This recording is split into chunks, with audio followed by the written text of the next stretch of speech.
Hello everyone and welcome back to another video. For today's video, we're going to be making hydrazine sulfate. Now, hydrazine sulfate is basically just a sulfate salt of hydrazine. It is a colorless crystalline solid at room temperature. Now, I'm making hydrazine sulfate because I need it to make sodium azide. To make hydrazine sulfate, we need concentrated sulfuric acid, urea, bleach, gelatin, and sodium hydroxide. To get started, I'll place a 1 liter beaker on a hot plate magnetic stirrer. I'll then fill up the 1 liter beaker up until halfway with bleach. I then placed the beaker into an ice bath and added a stir bar.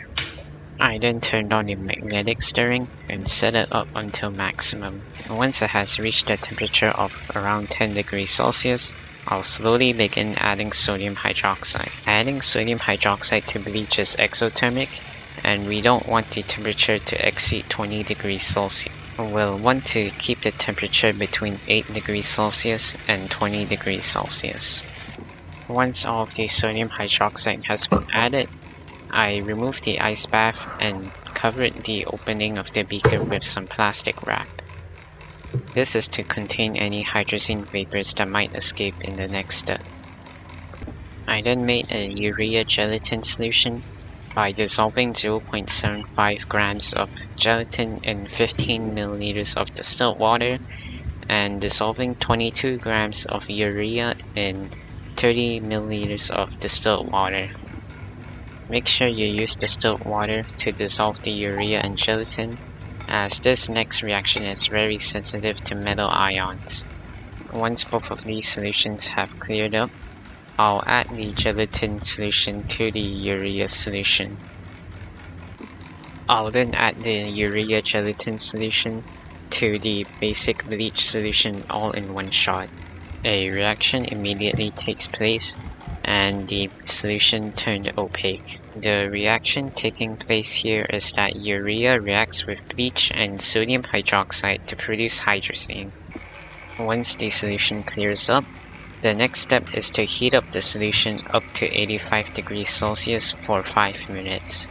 This will expel any carbon dioxide left in the solution. This step will also produce a lot of hydrazine vapors, so using something like plastic wrap to cover the opening of the beaker is mandatory. After 5 minutes of heating, I'll remove the beaker from the hot plate. While the beaker is cooling, I'll make 100 milliliters of 50% sulfuric acid solution. This was done by firstly measuring out 50 milliliters of distilled water into a measuring cylinder. Then, 50 milliliters of concentrated sulfuric acid is slowly added to the distilled water.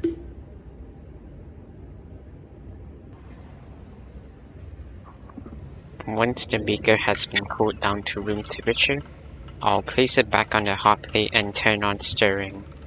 The 50% sulfuric acid solution is then added slowly. The sulfuric acid will react with the sodium carbonate at first, where it will produce CO2 and sodium sulfate, but after adding enough sulfuric acid, we should be reacting with the hydrazine to produce hydrazine sulfate. Adding the sulfuric acid slowly is very important. If you add too much in one time, you will overflow the beaker. Here you can see some of the hydrazine sulfate crystallizing out as a white solid. To separate the crystals from the solution, I'll do a vacuum filtration. Once all of the crystals have been filtered, I'll dry the crystals by placing it on some filter paper. Once the crystals were dry, I weighed them out and got a yield of 17.5 grams.